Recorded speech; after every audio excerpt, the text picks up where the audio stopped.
Hello, friends. Another lovely day full of sunshine, so I've chosen to read outside again. I hope you'll join me. Today, we're going to read a story called When Pigasso Met Mootisse. When Pigasso Met Mootisse. And as always, we're going to do three things before we get started. We're going to ask a good reader question, we're going to talk about the genre of the book, and we're going to talk about a word that will help you better understand the story. And then we're not going to check on the front cover for this book, we're just going to begin.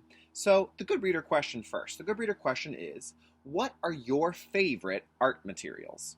What are your favorite art materials? Think about that for just a second. That's a hard choice for me because I like Play-Doh, I also like paint, and I also like glue and staples. But I think in the end, my favorite art material is glitter. I love putting glitter on art because I just think it makes it look so much nicer than it did before. So what's your favorite art material?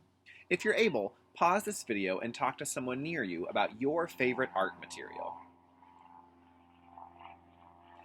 Great! Thinking about that will help you better connect to the characters who are in this story.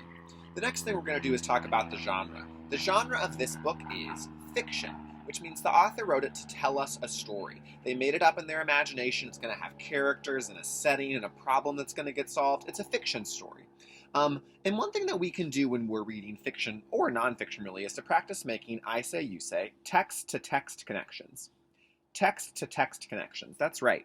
That's where our brain, our reading brain, listens to the book and thinks about where are parts in this book or this story that make me think of another book or another story. How can I connect those two texts together? What's the same about them? We call those text-to-text connections, and noticing them and thinking about them will help make us better readers. The last thing we're going to do before we begin When Pigasso Met Mootisse is talk about a word that will help us better understand the story. I say, you say. Criticize. Criticize. Great, let's clap that out. Ready, set, clap. Criticize like a robot. Ready, set, robot. Criticize like a chicken. Ready, set, chicken. Criticize. Always count. Ready, set, count. Criticize.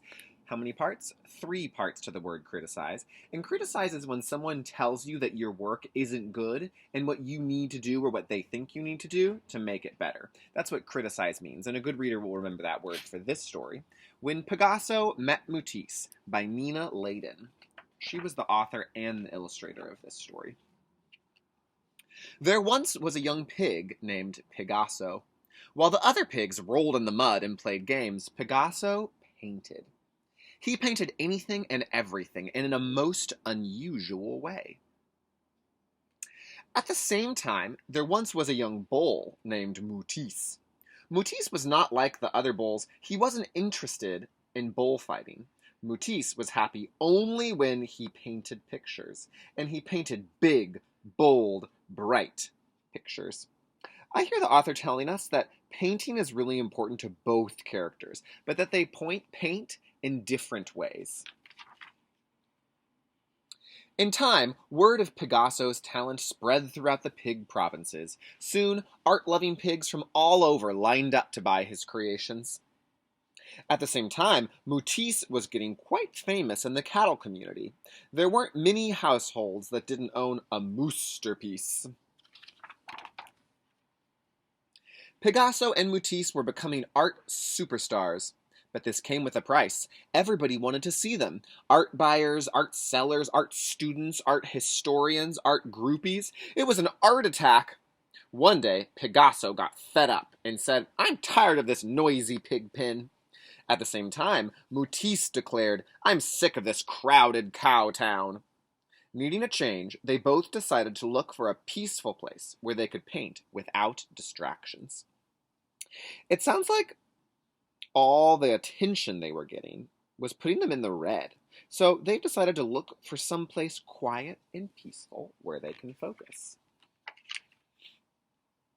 So each of the two artists looked far and wide for the perfect spot. Pigasso found a lovely farm looking towards the east.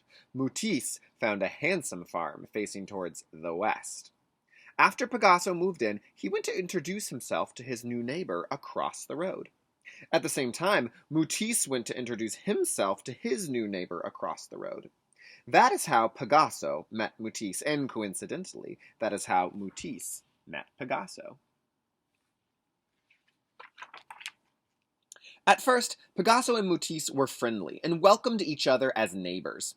But soon, things began to change. It started one day when Pigasso criticized one of Mootisse's paintings. A good reader will remember that word means when someone tells you that something's wrong with your work. Then Mootisse made fun of one of Pigasso's. Mootisse called Pigasso an art hog, and Pigasso called Mootisse a mad cow. Mootisse quipped, "You paint like a 2-year-old," and Pigasso retorted, "You paint like a wild beast." Mootisse raged, "Your colors look like mud," and Pigasso spat, "Your paintings look like color by numbers." Then things got really out of hand. Wow, friends, they're really using red words with each other. Even though they both like art, they want the other person to do it the same way as them. It was a modern art mess. Pigasso stormed off into his house. "That Mootisse didn't like my art," he huffed. "Well, I'll show him." And Mootisse bullied his way into the house. "I'll give that Pigasso something he can really criticize," he snorted. Then a full-scale feud erupted, but it was a most unusual battle. A feud is a kind of fight. Armed with ladders and with buckets of paint, Mootisse launched the first attack. He started at dawn. By the end of the evening, he had succeeded, transforming the outside of his house into a monster-sized masterpiece. I see instead of changing his art the way Pigasso told him to, he painted his whole house in the style that he thinks is just right for him. Not to be outdone, Pigasso fired up his paintbrushes and in full view of the enemy counterattacked. He turned his farm into a huge and outrageous pork of art. The two artists then retreated into their houses and pulled down the shades. Pigasso certainly didn't want to look out his window and stare at a Mootisse painting, and Mootisse had no desire to give his rooms a view of a Picasso painting. This presented a problem, and there seemed to be only one solution. Without a word to each other, Pigasso and Mootisse each began to build a huge wooden fence down the middle of the road. Oh, they're building a fence so they can't see each other or each other's houses anymore. I wonder if this will solve the problem of their different art styles. At first, Pigasso and Mootisse seemed satisfied. Both artists went back to painting by themselves. But after a while, Pigasso was surprised to find that he missed that bull-headed Mootisse, and at the same time, Mootisse found his studio empty without the presence of the pig-headed Pigasso. Pigasso pondered, "That Mootisse isn't such a bad artist. He has some interesting ideas, I guess." And Mootisse moaned to himself, "That Pigasso may not paint like me, but he knows what he's doing." I hear that the characters miss each other. Even though they were angry with each other, and even though they're separated in each other's houses, they're finding that they still care about each other. That makes me have a text-to-text connection. It makes me think about the invisible string. Even though they got angry with each other because of a problem, and even though they're separated from each other by a fence and in separate houses, they haven't stopped caring about each other because they have something important in common to both of them: art and painting. However, being naturally pig-headed and bull-headed, neither artist knew how to apologize to the other. So they did what they do best. They let their paintbrushes do the talking. Pigasso painted on one side of the fence, and Mootisse painted on the other. Each worked until they were exhausted. It was strangely quiet when they were done. I wonder what they painted on the fence. Then, curious to see what Mootisse had been doing, Pigasso sprinted around to the other side. At the same time, Mootisse galloped over to Pigasso's side. The silence was broken as the two artists began to laugh at their amazing work of heart. I think what the author means when they say work of heart is that they've said what's in their heart by painting for each other, and that might solve their red problem, their red friendship problem. They're finding that the invisible string still connected them, just like it did the twins and their mom in the book The Invisible String. Even when we get mad, we still care about the people who are in our lives. From that day on, Pigasso and Mootisse became great friends. They happily took down the fence and shared their different views. A few months later, a big museum bought the fence. Pigasso called his side when Pigasso met Mootisse, and Mootisse called his side when Mootisse met Pigasso. And the critics called it incredible. End of the story, my friends. I have a good reader question for you, which is, why do Pigasso and Mootisse both decide to paint the fence? Why do Pigasso and Mootisse both decide to paint the fence? Think about that for a moment. Remembering that a good reader answer will provide evidence, which will sound like, Pigasso and Mootisse decided to paint the fence because, and I know that because the author wrote or the illustrator drew. So think about that for a moment. Why did Pigasso and Mootisse both decide to paint the fence? If you're able, pause this video and talk with someone near you about why you think they did that. Great. I think that Pigasso and Mootisse decided to paint the fence because they wanted to solve the problem. They wanted to show the other person that their friendship was more important than the way they think that art should be done. They wanted to apologize to that person and fix their friendship.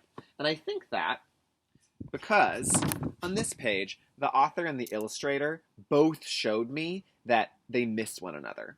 Even though they didn't say that exactly, I know for sure that they miss one another because of the way the illustrator drew their faces and the words the author used to describe their thoughts.